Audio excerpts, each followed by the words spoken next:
hit it. What's up, everyone? Welcome to another episode of Bay Area Boys Podcast, where we talk about all things Bay Area. With the boys. Ooh, you were on it that time. Yeah, I'm ready for it this time. That was good. Can I tell you that a few minutes ago, you were sitting at this table with your hands in your pockets, and I don't think I've ever seen that before. It's cold, dude. I don't think I've ever seen someone sit at a table with their hands in their pockets. Yeah. I feel like that's too laid back. I'm a pretty laid back guy. You are a laid back guy for sure, but like that is such a... I don't think I've ever seen that before. Well, now you know. And knowing's half the battle. The more you know. The more you know. So what are we getting into today, Roland? We're getting into a pretty crazy piece of land that's for sale. PG&E Rate Hikes, which everybody loves. Always fun for the Bay Area. And what it used to take to buy a home in San Francisco, or even really more so the Bay Area, and what it takes now. I think that's going to be pretty eye-opening for people. I mean, I think they kind of know, but I think it's going to be eye-opening what it used to take. That's what I'm saying. Okay. I think it's going to be eye-opening to see the disparity between those two numbers and what it actually takes to buy a house. And, I think it's going to be more eye-opening for the older generations as well. I hope so. That's what I think it's going to be. I do hope so. You hope. Something that's throwing me off a little bit, though, is Johnny's bare face. Yeah, producer Johnny on the shot is who should be mic'd up. For some reason, never mics himself up. But, I've been here for 2 days. That's the first he's ever said anything about me being clean shaven. No, the second I walked in to the studio, I said, "What the hell happened?" You don't remember that? I was like, holy shit, or something like that. Like when I walked in. Is he making that up? No, I swear. Because let me tell you, it's literally the first thing I said. Yeah, no, it's very noticeable. When I walked in, I said, "Oh, clean shaven." Even like I had, barely have a mustache. When I shave, you notice because my upper lip grows an extra inch. Does it really? Yeah. My lips get smaller. My upper lip grows an extra inch. Have I seen you clean shaven? Maybe in your wedding pictures? No, I wasn't clean shaven. No, it wasn't. I did it for Halloween though. But it grows. I mean, it just grows back. But you had makeup on. Well, yeah, but like after, right? Like when I took the makeup off. Okay, well, I didn't see that. Yeah, that's what I'm saying. It grows. It's like it just grows back like a week. So, yeah, I still can't grow a beard though. I can't either. It's okay, man. Yeah. It's all right. All right, so let's hop into topic number 1. Yeah. No water, no power, no Wi-Fi, but for $25 million, this island on the San Francisco Bay can be yours. $25 million for an island on the bay with no utilities. Nothing. So just raw land. Raw land. That's kind of tempting. Yeah, no. No? I think so. Red Rock Island is what it's called. It's a unique 6-acre outcropping in San Francisco Bay, and it hit the market for $25 million. Despite lacking water, power, Wi-Fi, and parking, the island offers unparalleled solitude and no neighbor hassles. That's like the most real estate agent way to sell an island, a $25 million island with absolutely nothing on it. Seclude this gem of a property. Yeah. No neighbors, secluded, blank slate, ready to be yours. No, so yeah, I mean, what do you put on here? Like, could you put like an extremely exclusive like retreat? Like what? How can you get your money back from the $25 million you spent without spending an extra $25 million? Okay, so you're looking at this as an investment. Well, what else can it be? It could be You put a flag on there and say that's my land. I bought it for $25 million. Yeah, but that's my island. Yeah, screw that. I would have a compound on there. That's what I mean. So like, but for me, dude, if I'm buying a $25 million island, well, I guess, but that's the thing, right? Is what would you buy it for? Because it's funny that we thought two different things, where you're thinking of how can I invest into this, and I'm like, ooh, what little play place can I make for myself here? Because that's what I would use it for, is my own. If I'm spending $25 million on an island, it's going to be for me. Yeah. Okay. It's going to be Matt's place. It's going to be Patullo Island, and it's going to be wonderful. Like, have you seen Fantasy Factory, Rob Dyrdek's show? Yeah, but that's a factory. Okay, and that's I have buildable land, and I have a whole island that I can make a factory on. No, you can't. You guys will see the pictures when we put this in there, but harsh on my vibe right now. Yeah, well, the thing is, dude, is like, I know you haven't seen the picture yet. So, Johnny, if you could pull up the picture, show Matt just so he knows what he's working with here.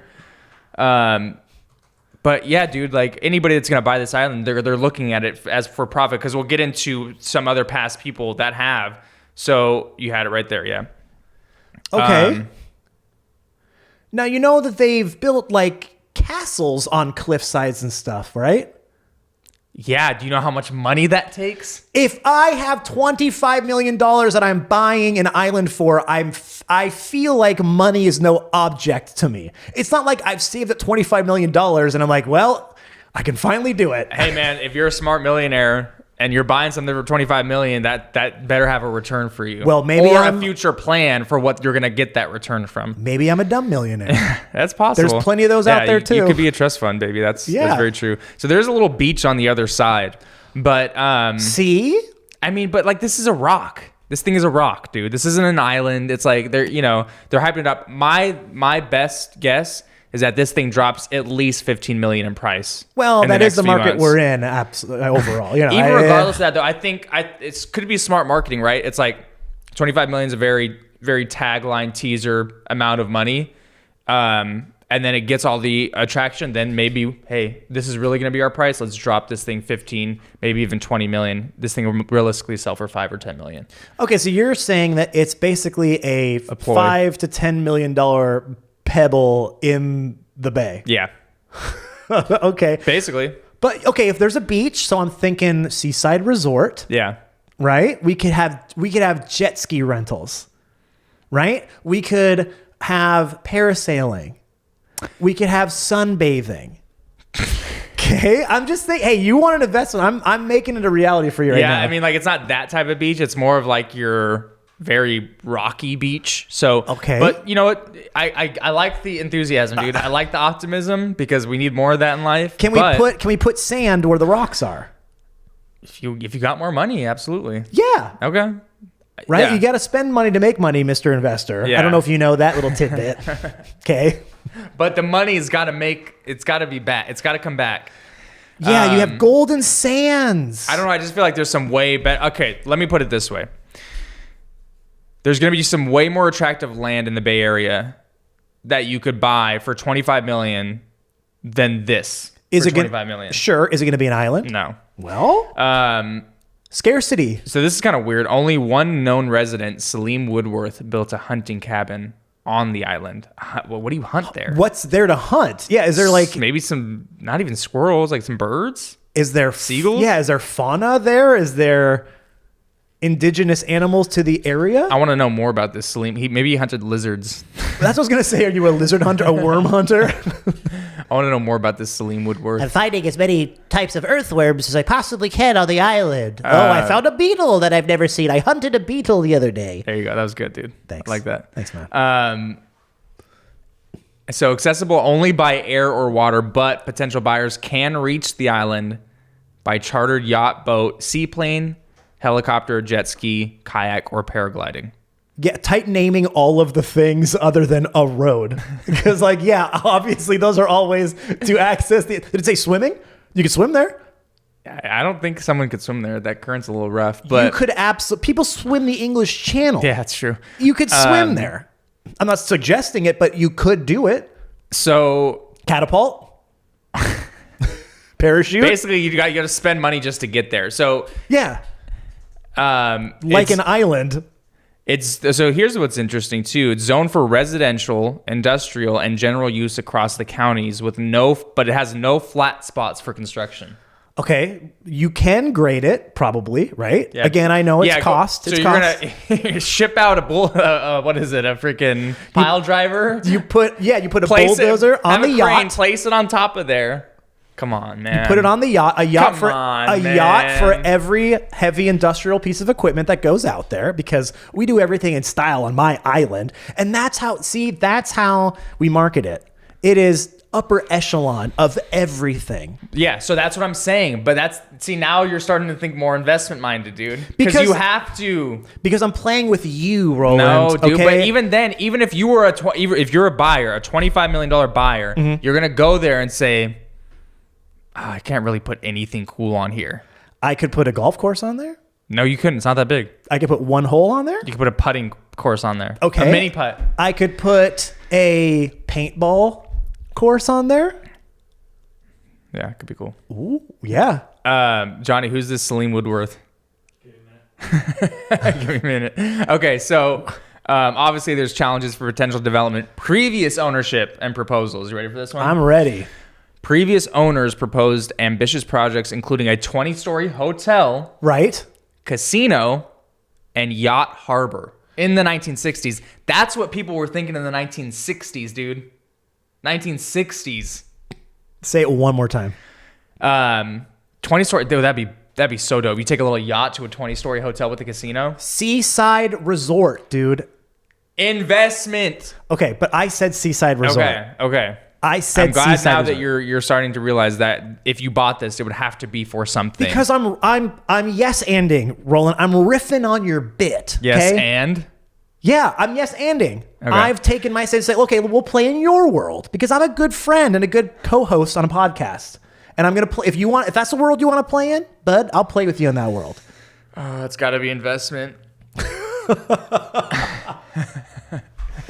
I'm just You got saying. anything on Salim for us yet? So interesting. Is it? Yeah, it actually is. Is he like a hell of a centric dude? Yeah, give me a minute. I'll tell you about that. All right, scroll down for me. Various unsolicited offers and studies have explored potential uses from a wind farm to a marina, heliport, restaurant, art gallery, hotel, wedding chapel, and observation tower. Wedding chapel would be awesome. 10,000 a pop. You get flown out there. You Yeah. get married right there on the island. Art gallery, even better, right? You have this secure, super secure art gallery that only the elite of the elite get to go see this art gallery. You could make it like a mini Alcatraz. Oh, that would be sick, Wait, dude. That would be sick. Alcatraz.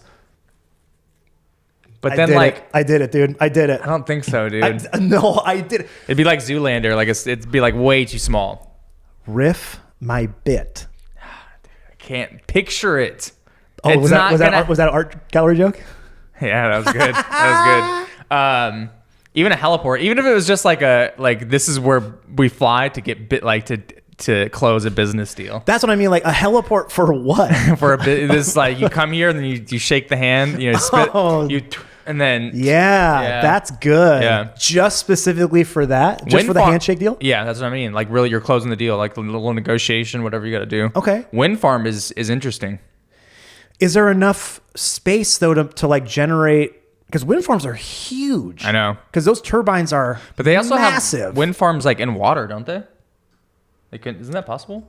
Yeah, I think so. Yeah, But we're talking about just the island though. I know. Because you could do the wind farm anywhere. But if- like, I wonder how much you own. Like, if it's just the island, or like how much of that, like, how far does the island go out under the surface of the water?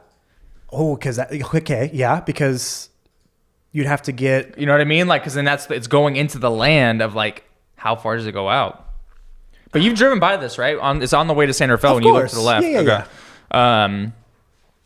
Go ahead and scroll down there for me, please, Johnny. And that's what we got. So that's Red Rock Island. I know Johnny pulled up some stuff on Mr. Salim Woodworth. Yeah. What about this? This is the Salim previous. Woodworth. This is the previous owner, right? You can just He's from New York. He was like grew up. Well, he was in the Navy, and then he was on a ship that went out and got like hit by pirates outside of Madagascar. But it turns out the captain was in on it. was in on it. He like faked the wreck so he could sell all the stuff, and then now the captain is seen as a pirate. He made his way to California before California was even a state. Worked at the Navy here, but they got became like this legislator at some point to help form California, as well as he was a part of the volunteer committee rescuers that went and helped the Donner Party. Damn. And then like one of his things was random. He just had him, his brothers, and his sons just used like a cabin they built on the island, and then maintained a hunting preserve. But there's nothing that says what they hunted. Can't find that. Hunting preserve, meaning they took what they hunted previously there? No, it's like protected. Yeah, so it's like protected lands to hunt on. Yeah, that doesn't make any fucking Yeah, I sense. don't know what they hunted, unless it's like seals or something. Or I mean, this guy sounds like a little bit of underhanded. Was there something that they got from keeping that a preserve? I wonder. Maybe. Like grants from like it was fake preserve. Yeah. Well, I mean, shell preserve. Yeah, that's what I mean. To get grants from the government to keep things like that going, because he sold out his own ship to pirates. No. No, it was the ship he was on. But the captain did that. It wasn't him. Oh, okay. I thought that's what you were saying. But then that's so wild too, because like you build a cabin on there and then you have no water. Like how did they get, unless they brought a ton of water on the ship that they took over there? Yeah, Weird. they could have brought like potable Johnny water. brought up a good point though. He was like, you guys should talk more about history, like bring in history on the podcast too. Like we don't do that enough. It's like, I know like trending topics are good, but it's also like shit like this is like hella interesting. Yeah, that's really interesting. Yeah. So how did he become the owner of this island? I don't think he became the owner. He wasn't an owner, but just the only. It said in the notes that. So him and his brothers originally created Society of California Pioneers. So they started hella businesses through that. So with his brother, they ran Case, Heiser and Company, and successful commission merchant businesses. And then he just credited with defining the state's policies concerning slavery while serving in California's first legislator. They built the first Wow. place in San Francisco situated on a water lot, which later became Clay Street Market. He owned several properties with his brother, including a lot at Market and 2nd Street that was later the site of the Grand Hotel. He was also the first owner and resident of Red Rock Island, where he built a cabin and maintained a hunting preserve. Whoa, so this guy was really He has hands in a lot of things. Instrumental of. This guy's super interesting. Yeah, like of the founding of San Francisco. Yeah. Dude, we should. That's what I'm saying. So yeah, Johnny's right. We really should. Which I'm gonna need help with, dude, because I can't look up history and shit like this. I love You're it. the scholar. So I am the scholar. You come from a family of learned doctors, so. My dad was a history major. So, Yeah, dude. So we should definitely start incorporate like one history topic, 2 relevant topics. I like it. That'd be sick. It's a good idea. Okay. So let's move on to what we have next. PG&E rate hikes. Dun, dun, Yay! dun. So just when you thought that the Bay Area couldn't get any more expensive, PG&E slaps us right across the head. California Public Utilities Commission's unanimous approval of PG&E rate hikes. The rate hike is expected to impact utility bills for PG&E customers across NorCal. So the rate hike should be around $32 per month for the typical residential customer. The approved amount is actually 50% less than what PG&E originally wanted. So we could have been looking at $64 rate hike per month, which is gnarly, dude. That's a lot. Yeah. That's a ton. I want to say like mine, like during these months too, probably around like $250. Mm-hmm. So imagine if it hits the threes, I'd be pissed. That's a lot. Yeah. And the problem is, as a lot of people know with PG&E, they're the only electric service in our entire area. I mean, they have basically a monopoly on energy in this region of pretty much all of Northern California. So when they do stuff like this, the problem with it is we as consumers, as people just living on the grid, have zero recourse to get this done. On a lot of other, when Xfinity raises your rates, okay, check out DirecTV. Mm-hmm. Okay, check out YouTube TV. There's so many different other options. When PG&E decides to raise their rates, you eat it. There's nothing you can do about it. Or you go solar. Or you go solar, or you go off the grid. Like Or a lot you're of still people going to do. have, obviously gas through PG&E, but what's funny though is like I see some of these like solar guys and like how, and they record themselves like selling to like residents and stuff. They're like, they bring this stuff up. They're like, whatever their area they're in, they usually don't say PG&E, they're in another area, but they're like, when PG&E goes up, you don't really have a say in it. You know what I mean? At least with us, this is what you're going to get. And it's like, so maybe this pushes for more solar at the end of the day, but this rate hike is set to take effect on January 1st, 2024. It's a nice little new year, ring in the new year. Damn. Some callers question PG&E's credibility and the allocation of funds, expressing dissatisfaction with the rate increase. That's a shocker. Yeah. Well, it's because they see so many other issues is this what they're saying that the rate increase is for, is to help us or help them basically reconstruct their entire system. Yeah. Because that's what as many people know, they were the main cause of The wildfires. one of the worst wildfires we've ever experienced in California. Yeah. And it was directly because their power lines were old and shoddy, and one of the lines was so corroded it just broke and then started a fire that burned down hundreds of homes.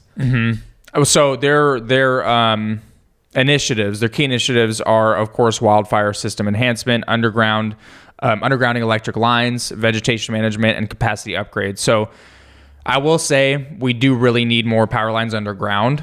That is going to help a little bit, but I think that kind of goes hand in hand with wildfire system enhancement. I think it's kind of one of those things where they beef up like what they say they're going to do, which kind of like a couple of those things kind of mean the same thing.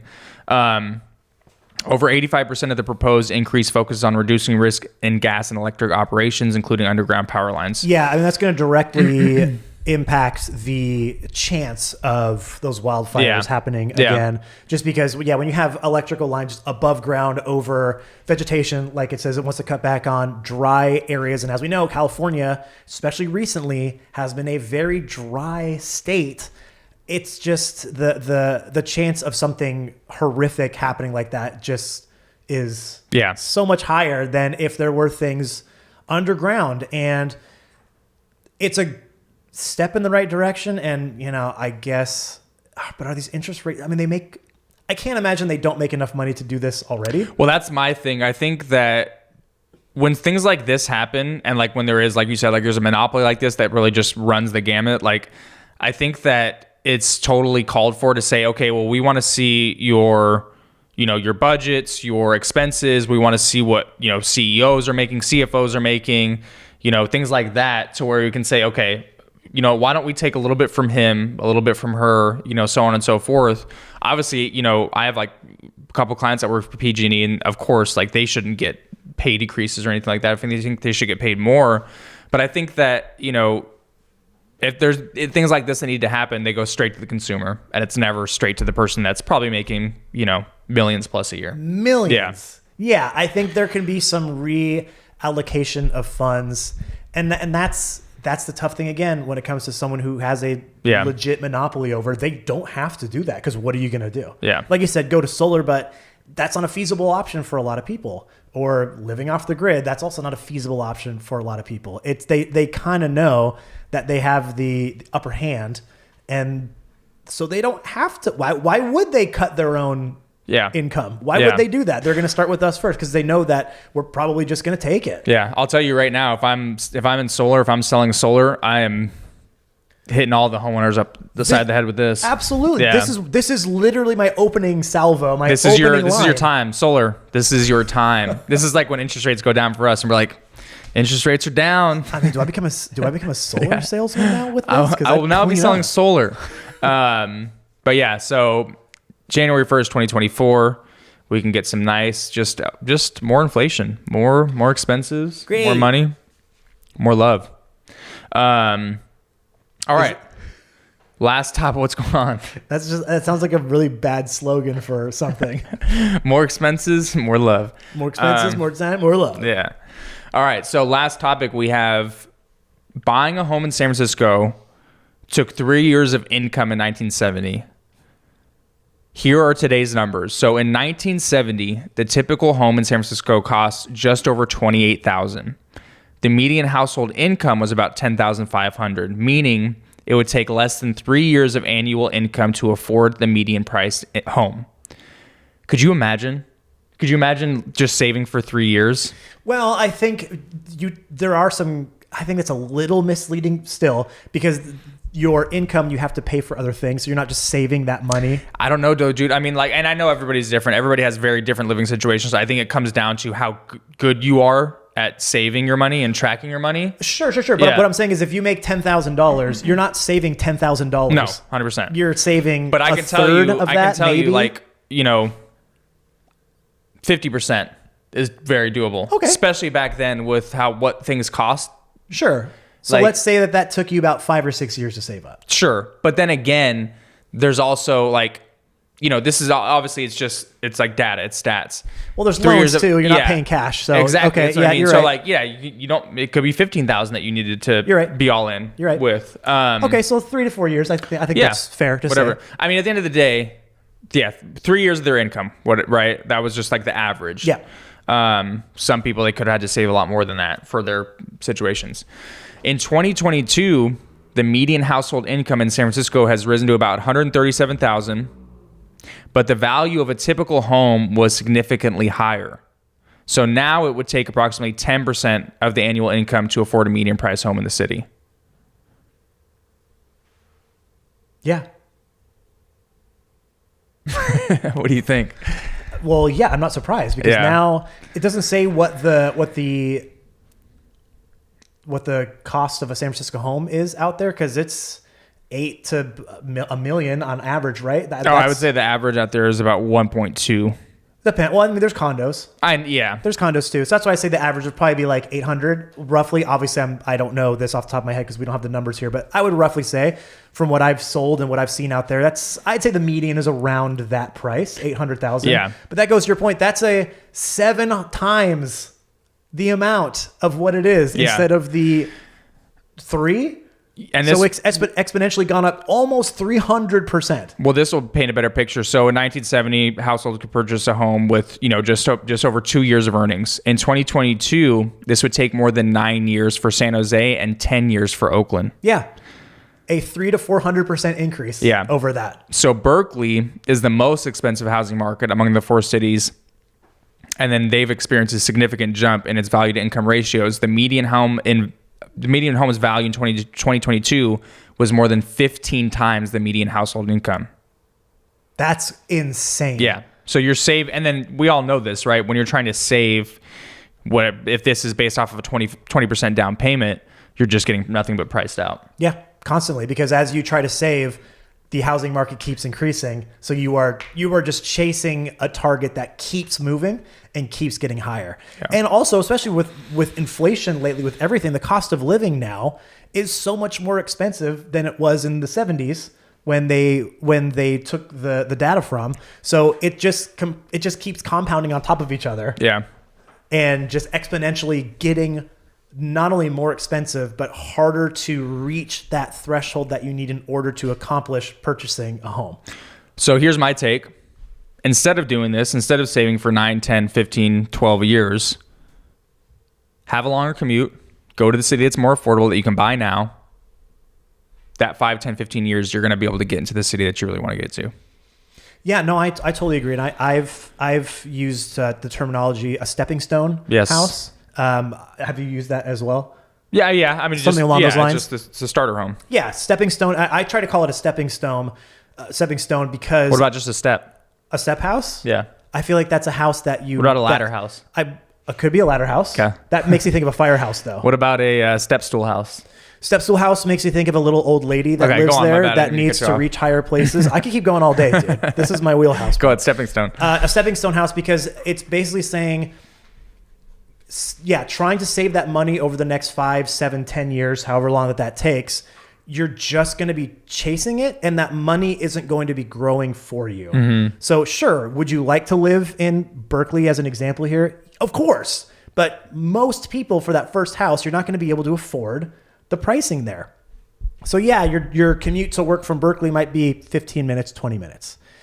Your commute to, let's use Benicia, let's use Martinez, our areas, for example. Okay, you're going to add about 25, 30 minutes onto that commute time, but the prices of the homes here are so much more affordable.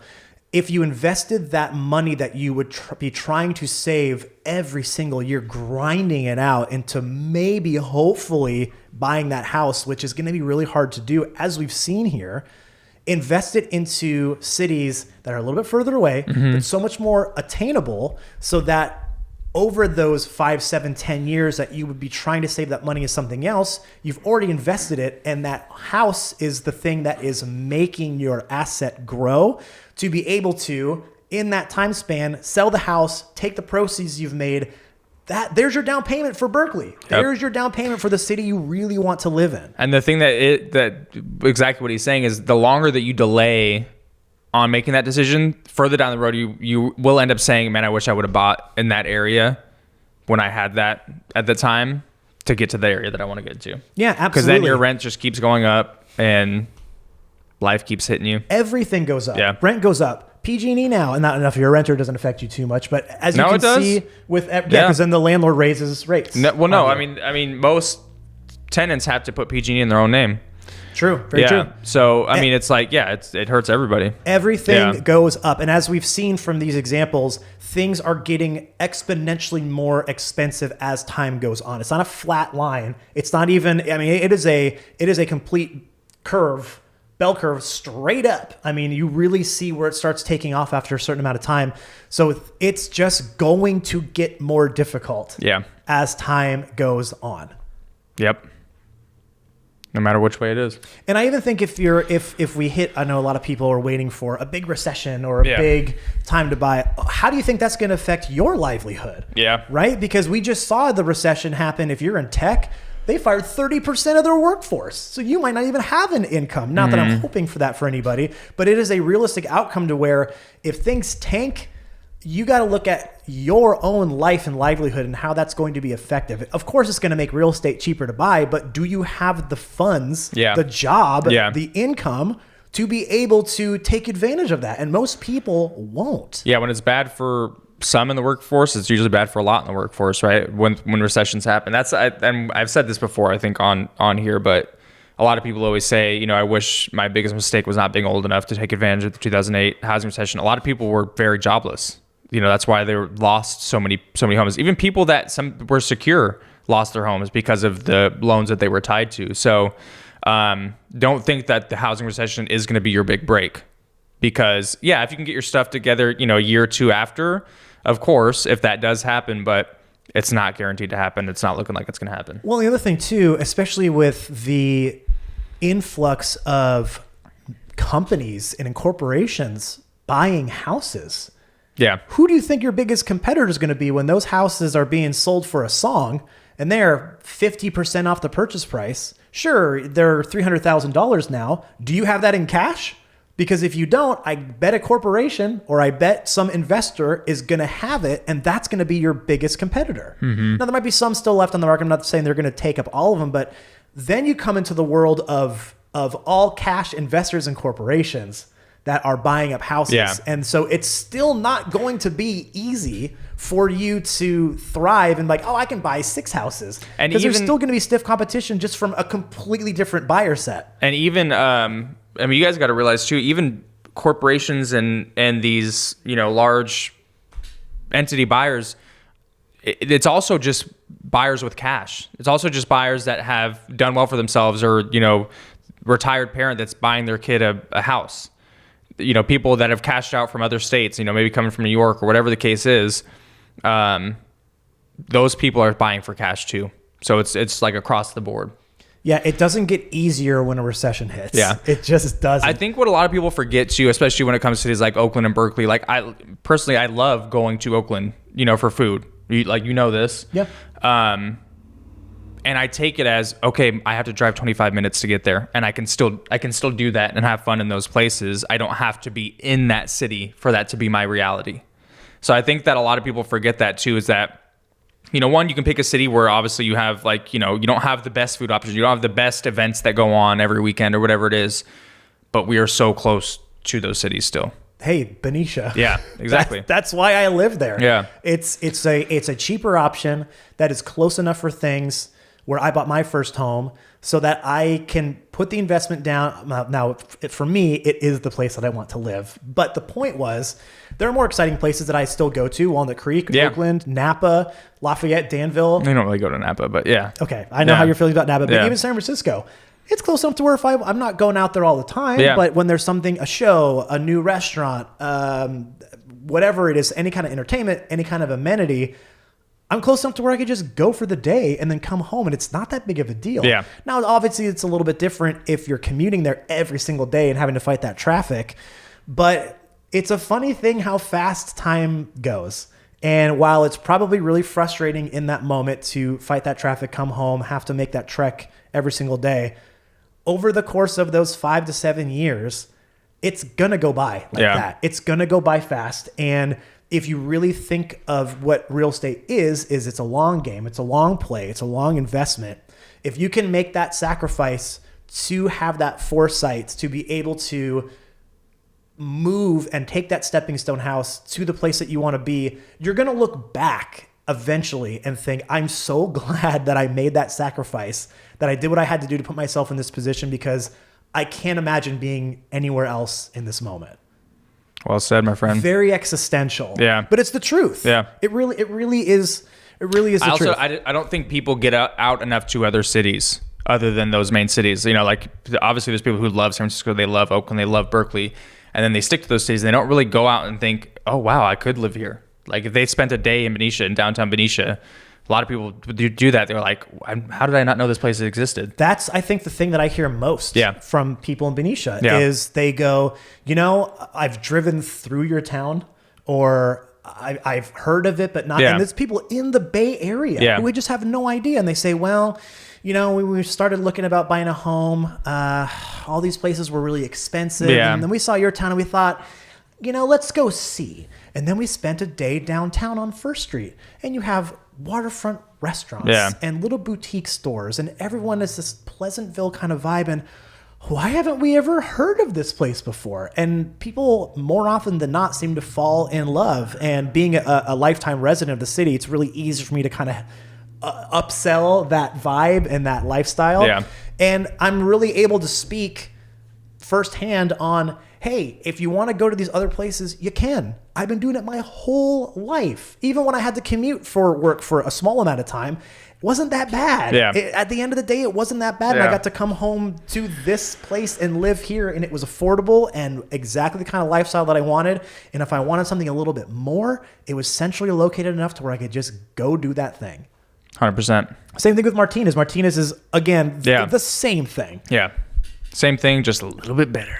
Okay, well. All right, let's wrap. Yeah, hey, thank you so much for watching this episode of Bay Area Boys podcast. We hope you enjoyed the factors that we talked about. If there's something that you want to hear more about, there's something that you disagree with, let us know. If there's something you want to hear more about, or a topic that you'd like to hear Roland and myself discuss, let us know. You can find us on YouTube, Instagram, TikTok. We'll have all of our information posted below, so you can follow us on there and leave something in the comments. Rip us apart in the comments. Rip us apart. We again, bring that. We want that energy. We enjoy that energy because it starts a dialogue, and it could give us a point of view that we're not thinking about. And it could also happen to you. I know it doesn't happen much on YouTube commenters, but hey, you know what? We're going to change the world one commenter at a time. So again, thank you so much for watching this episode. We appreciate y'all. For Matt and for Roland, signing out. We'll see you next time.